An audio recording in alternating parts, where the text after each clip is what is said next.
I'm Rebecca Stenhouse, and I'm going to be playing Rizzo on the UK tour of Greece. Rizzo is the leader of the Pink Ladies. Um, this is sort of it's a new version of it, but it's based on the original production of Greece. So this isn't the film version that's set in LA. This is based in Chicago. So all the characters are a little grittier, a little raunchier. Yep. Um, People may have seen before. But Rizzo is still the leader of the Pink Ladies. You know, she is still that character that even though when audiences watch her, you still root for her, even though she's a bit of a meanie. She can be a bit of a bully. You by the end of Act Two, you understand why she's the way she is. Yeah. And especially in this version, you really get to kind of see her journey and why she is the way she is. So even though it's one of those characters, if you look at it on paper, you're like, Mm. that's actually not a very nice person, Yeah. but the audience root for her. So yeah, I'm very excited to be playing her. Amazing. I start all my interviews by going back to your beginnings, really.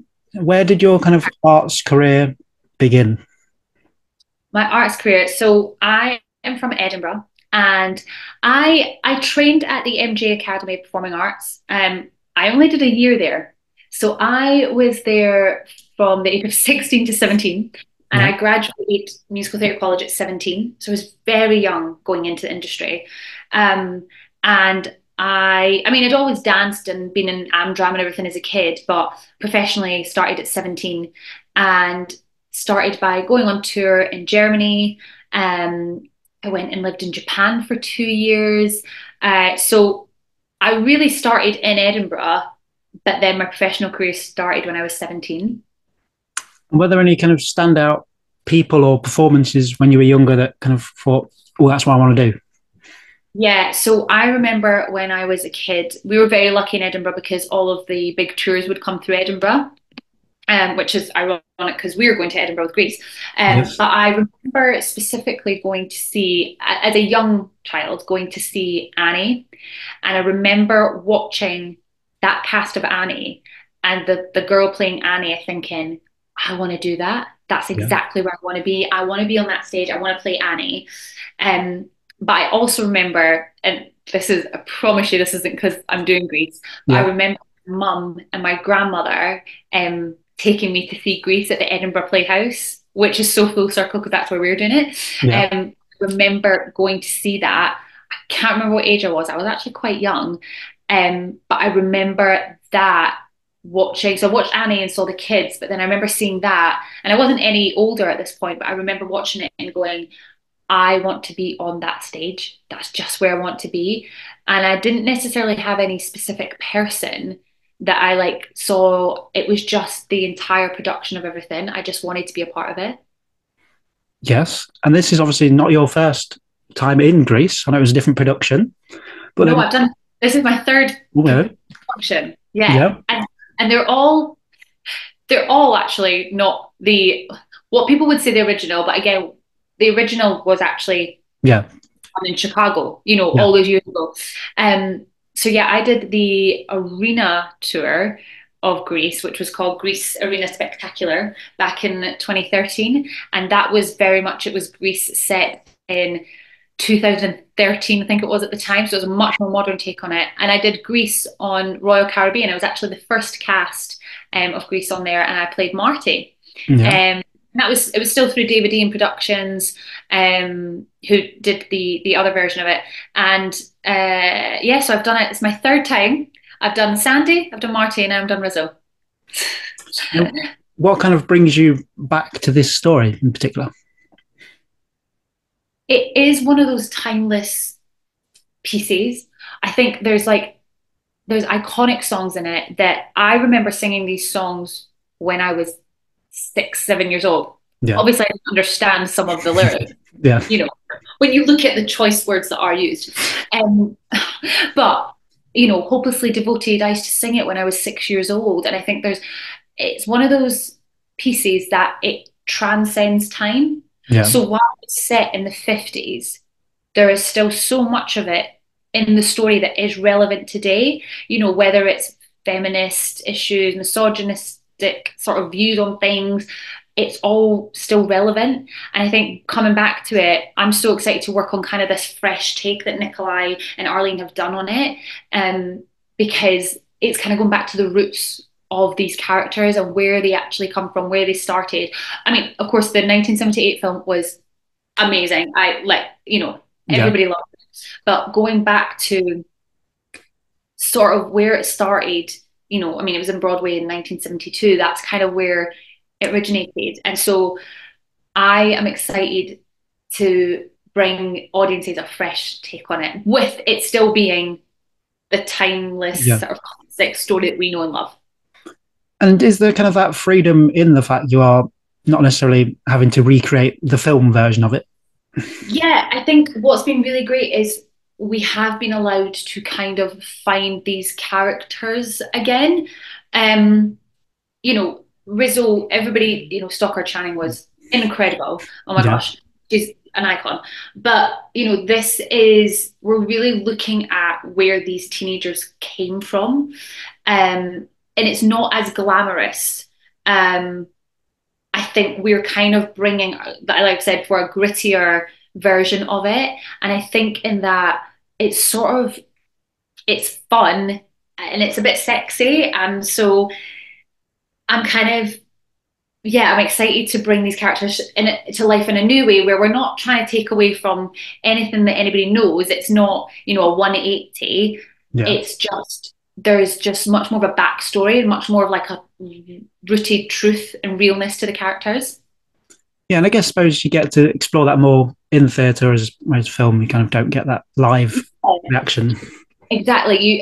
You're getting the reaction off of the audience as well, who, as soon as they see, as soon as that I saw my problems in, everybody Yeah. knows that song and everybody's like, oh yeah, this is it, we're starting. And then you're kind of, the text that's been brought in, there's a lot more scene work that there wasn't in the film. So we're bringing a lot more backstory to the characters so that you can kind of really go on a journey with them and find sort of why they are the way they are and their relationships with each other, their relationships with themselves, everything like that.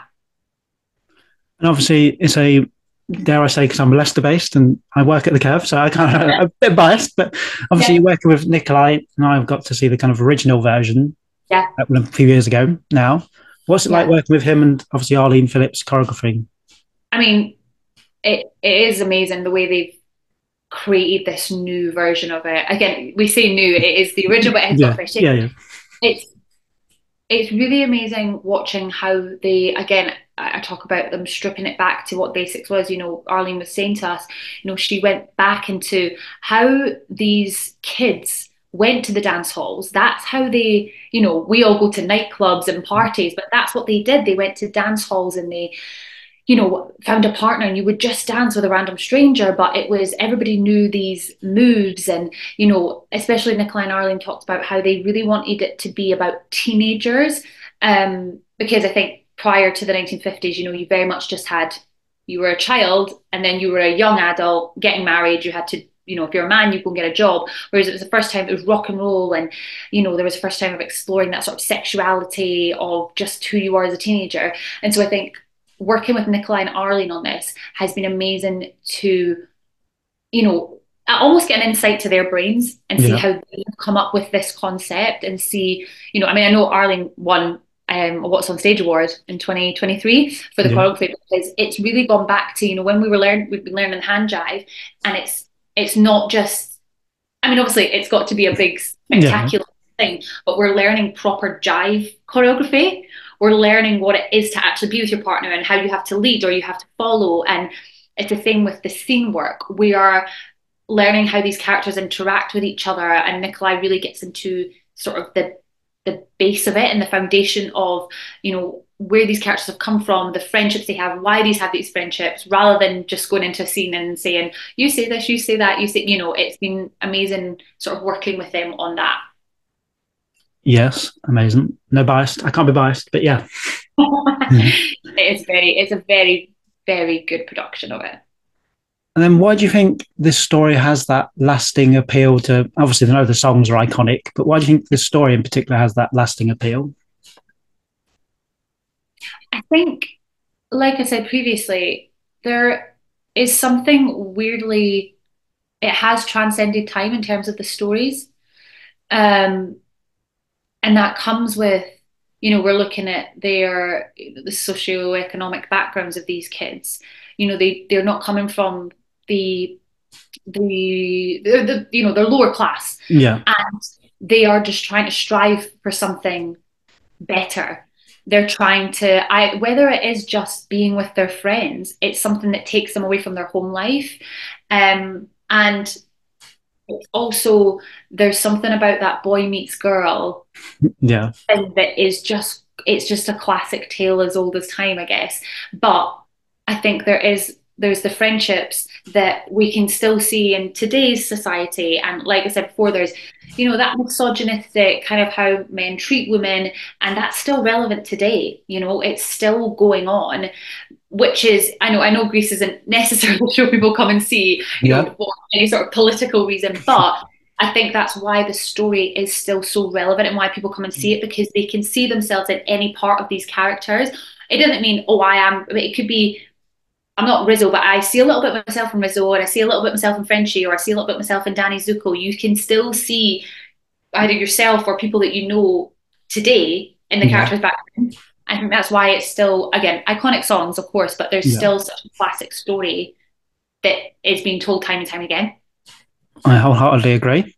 Yeah. And then, if you were in real life situation of Greece, where do you think you would have fitted in into that crowd of people? Oh, I mean, I would have been probably your Patty Simcox. No, would I be?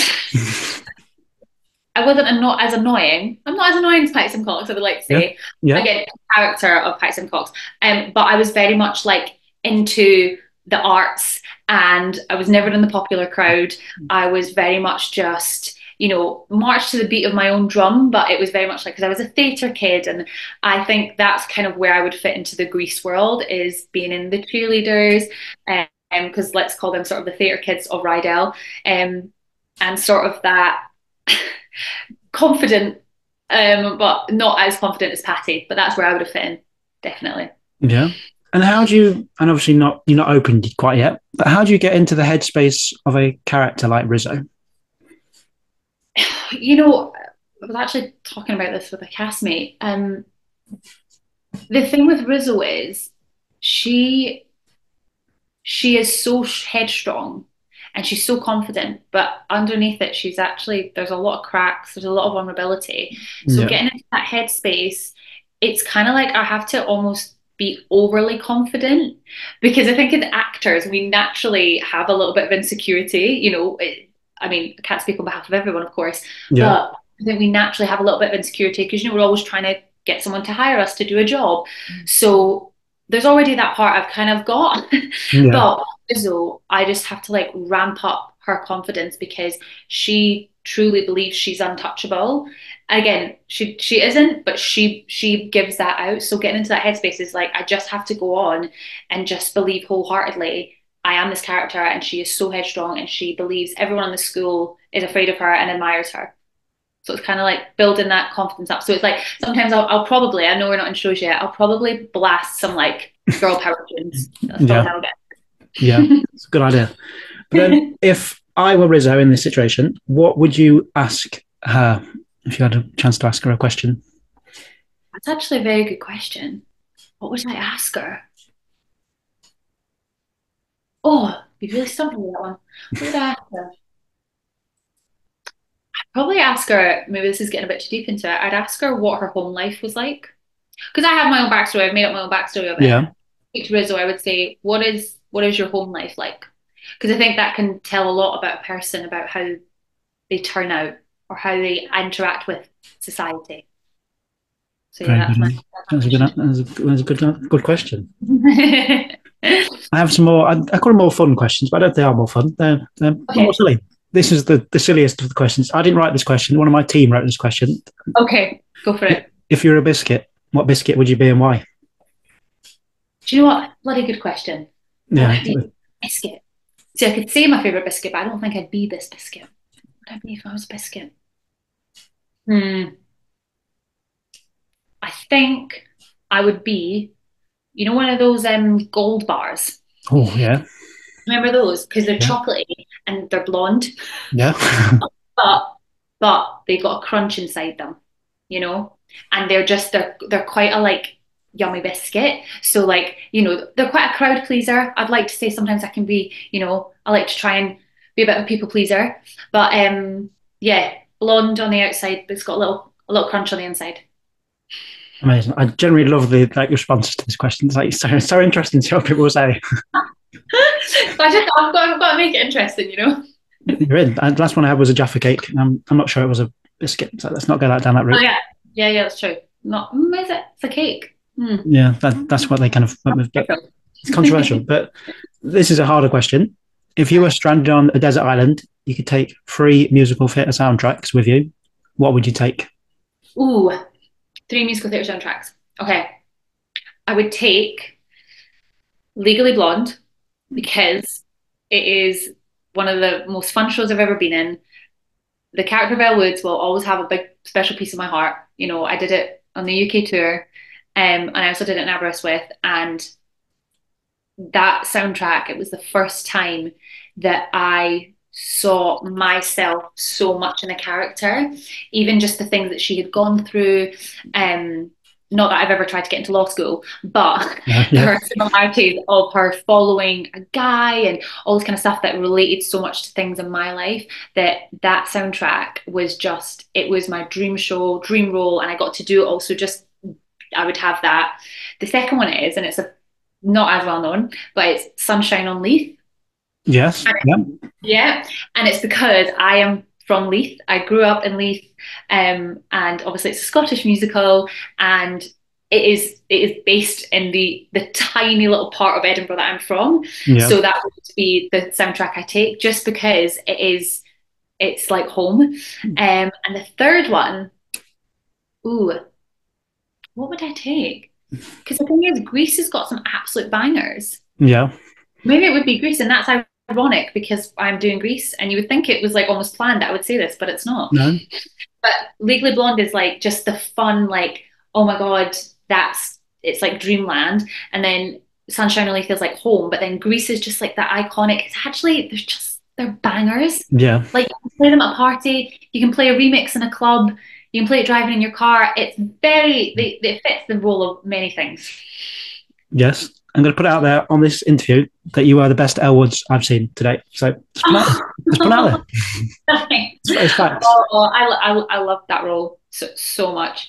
Um, yeah, it's such a fun role, and it's very rare in life that people do weirdly get to tick off their like dream role. Because Yeah, people keep asking me now, what's your dream role? And I actually find it hard because I'm like you've done I've it. done You've done it. it, and it was like yeah, it was amazing. So yeah, but thank you. You can always do it again. That's always a good thing. Yeah, hopefully. I don't know, I'm too old now, but No, however, I am a teenager, so there's room. exactly. What would be the one song though, if you were picking from Greece, that you would listen to? Ooh. Ooh. What song would I listen to from Greece? It's either between Grease is the Word and Grease Lightning, because they are just songs that I've got, like Hopelessly Devoted, it's gorgeous, but I think to like constantly listen to it would just be like not the one I would pick. But Grease is the Word, it's just got that like beat under it that's just, Mhm. I don't know, that itself as well. That's definitely going to get me into the show at the top because there's just that like power behind it, that Yeah, like do. But Grease Lightning is also just a classic track, isn't it? Like, yeah. Grease is the word though. I'm gonna go Grease is the word. amazing. I tried to do like this or that questions because I interviewed Olivia Moore last year for the London production, I and I only got as far as three questions. So I'm going to give you them: okay. summer Okay. nights or winter mornings. Summer nights. Good, good, just right. On the 100%. on the dance floor or singing karaoke, Singing karaoke. Singing karaoke. Yeah. and indoor cinema or drive-in cinema. Okay. Drive-in cinema, but not in the UK. Yeah, Very cold in the UK, so I'm gonna go indoor cinema in the UK, but preferably like a drive-in movie theater in like California, Australia, somewhere nice. Yeah, I feel like it's not such a big thing over here, is it? Like the driving. No. That's the reason, I suppose. Yeah, I'm from Scotland as well. It's definitely not going to happen up there. Far too cold. No, agree. And again, there's more fun questions. What was the last series that you binged? Schitt's Creek. Oh, belter. Love, love, love, love, love, love, love, love it. I'm a massive Friends fan, so I kind of watch that. I go from 1 to 10, then I give myself a little break for a month or so, then I go back and do 1 to 10 because I'm such a big Friends fan. So in between, I like did Schitt's Creek, and it's unbelievable. Yeah, that was my like lockdown watch. I'm still not over the fact it's finished. Oh yeah, I mean it was when I say Schitt's Creek, it was my last binge, but I've watched it like this is the third time I binged Yeah. it, and actually the Simply the Best song was the song I walked down the aisle to Oh, my wedding because that me and my husband are such big Schitt's Creek fans. perfect. What was the last piece of theatre that you saw? What was the last piece of theatre I saw? Oh my God, what was it? I actually don't remember. But I did recently see Little Big Things, which was outstanding. Yes. That was an incredible piece of British theatre as well, which I loved that it was British. I think that's something that we don't see as much anymore. So I really love that. Yes. Yeah, it's another great show. If people haven't seen it.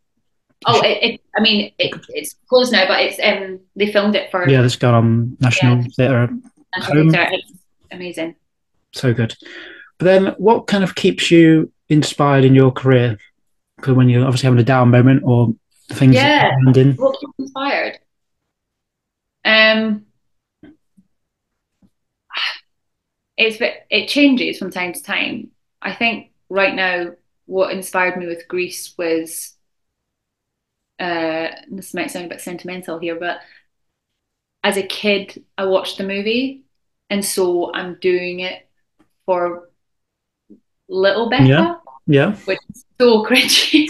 But I think that's kind of inspired me to be like that little girl wanting to do this. It was the show she saw with her mum and grandma, and I had a little pink lady's jacket when I was like 6. Yeah. Um, I just want to point out as well, like I wasn't allowed to watch the whole movie. Like Yeah. people thought I was too old, like watching Grease. No, my Yeah, mum didn't no. like it at all. But I was allowed to like see, summer nights and things like that. And I had a little pink lady's jacket, and I'm kind of like, she inspires me. That's so cringy, but she inspires me because I'm doing it for her.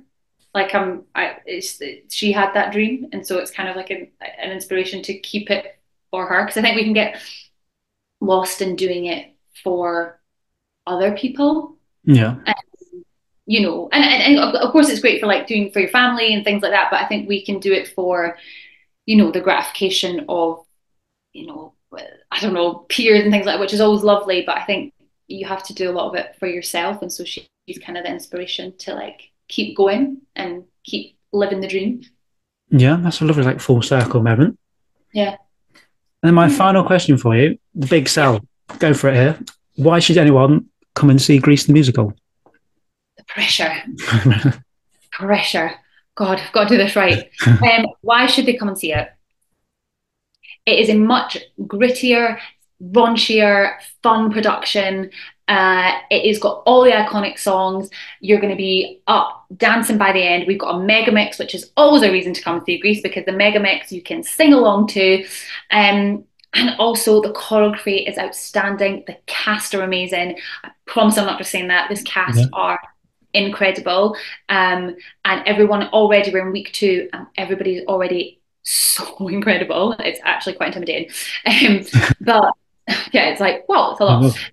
But it's a celebration. It's a celebration of teenage life and rock and roll and what that time was like. And yes, there are moments that it's a bit, heavier, but that's where the payoff comes at the end, when everybody's just singing the weirdest songs of Rama Lama Lama Kadinga Ding Dong. Yeah. So I think people should definitely come see it. It is so much fun. Even the set, the costumes, everything is like on another level. It's just going to be a great night out at the theatre. Yes, it's Grease, but sort of maybe not what you expect, but better.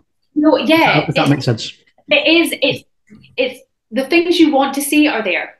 Grease Lightning's in it. Hopelessly Devoted's in it. There are worse things I could do. It's all in there. But how we sometimes get to those points are a little different than the California, Universal Picture movie where they fly off in a car at the end. It's not quite that. Yeah. But it's so much fun. There's so much vibrancy and color, and the choreography is amazing. And even every little part of it is so detailed that it makes for such an amazing night out, but an amazing piece of theatre. Yes. With that, Yeah. Becca, that wraps it up perfectly. Leaves me to say that Grease opens 12th of April in Bromley, and it's touring currently till November. So everyone's got the chance.